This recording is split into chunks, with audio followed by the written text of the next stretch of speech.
I have not been in elected political office for about a decade, but I can no longer sit on the sidelines and see what is happening in these United States of America, what is happening in the place that I call home.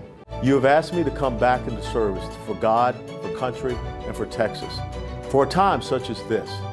And that's why I'm running to be your governor of the Lone Star State. Saying he can no longer sit on the sidelines, former chairman of the Texas Republican Party, Allen West, announced a run for governor of the Lone Star State. He's launching a primary challenge against Republican Governor Greg Abbott. He joins us now to tell us all about it. Lieutenant Colonel West, also known as Allen. Good to see you, sir. Thanks for being with us. Thank you, Buck. Good to be with you. All right, you just announced you're in it officially. A very important state, goes without saying. Going to be a big race, a lot of attention on it. Why are you stepping into this? Well, it's very simple. After I announced on Sunday, I caught a flight and went down to the Rio Grande Valley and caught a couple hours of sleep after being with some folks on South Padre Island at a Trump boat rally.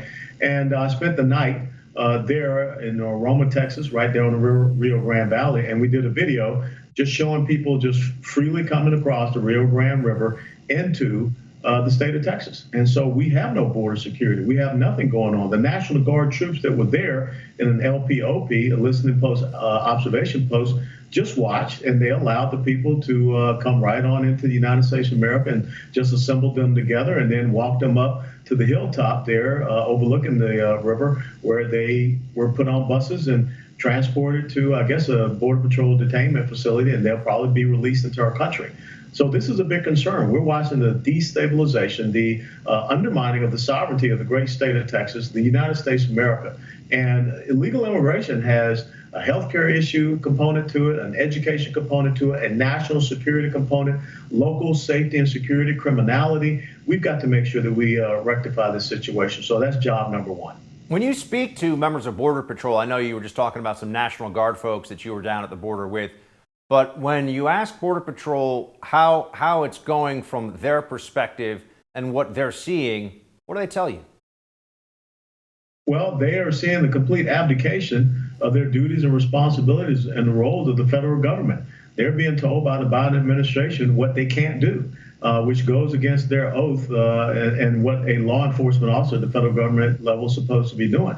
And so therefore, we have sheriffs down in our Rio Grande Valley area, border sheriffs, that are filing a lawsuit against the Biden administration because they have stopped deportations. And so those Border Patrol agents want to do their job. ICE agents, they want to do their jobs.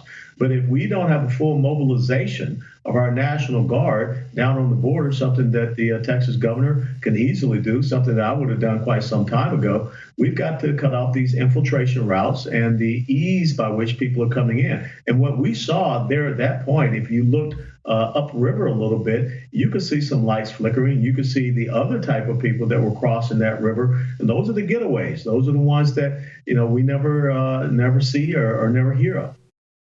And Governor Abbott has committed openly to $250 million to build border wall additions in Texas.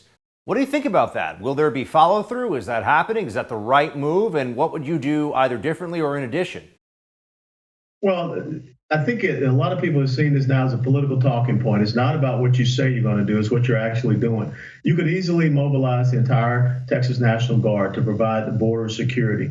You could easily say that you're going to go and start taxing the remittances of illegal immigrants that are going back to these countries that they're coming out of. And that's what you could use for construct a border wall, a border security system, instead of taking that money from hardworking, everyday Texas taxpayers who are trying to get over the increase of property taxes and what happened to them last year. You could also make sure that you declare the cartels a criminal and terrorist organizations. So now we can start going after their funding here in the state of Texas, going after the banks, freezing assets, seizing those assets, going after these real estate agencies and banks that are funding and supporting these stash houses. That's the type of stuff you have to do systemically.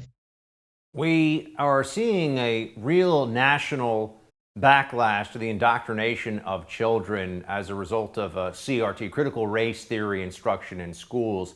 Can you tell us, Alan, what is the status of Texas specifically when it comes to critical race theory, and what are the kinds of changes, if any, you'd want to make if you did, in fact, become the governor there? How do you think it's best to combat this?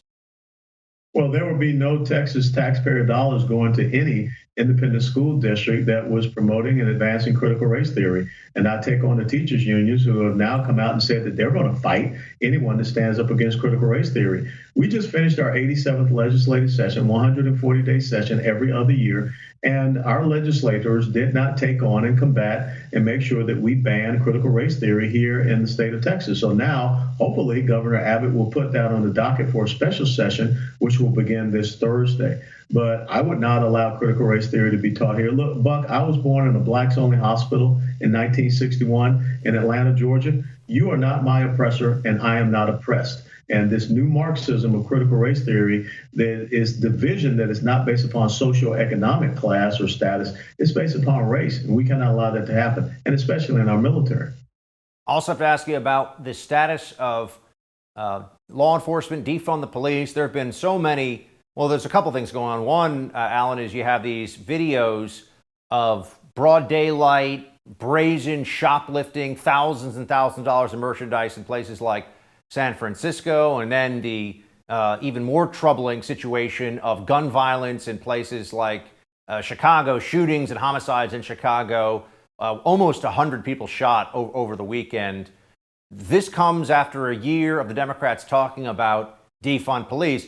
Now, all of a sudden, they're saying, well, no, Joe Biden wants to fund the police. Again, what do you think needs to be done here, and how would you combat what feels to be just an obvious lunacy when it comes to defund? It is absolute lunacy, and it is also abject hypocrisy that Barack Obama once told Democrats to stop talking about defunding the police.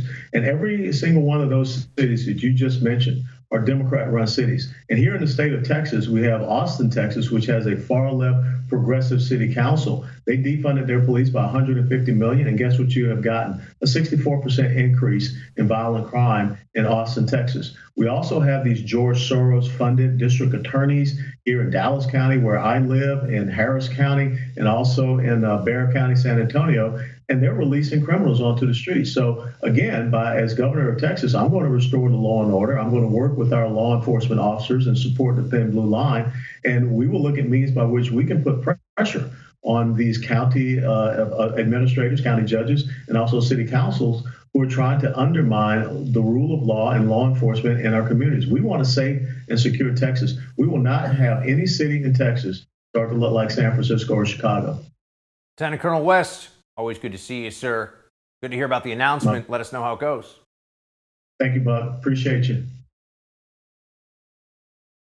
If you're not vaccinated against COVID, you may be hearing a knock on your door in the near future. We got that and more in Quick Hits. Stay with us.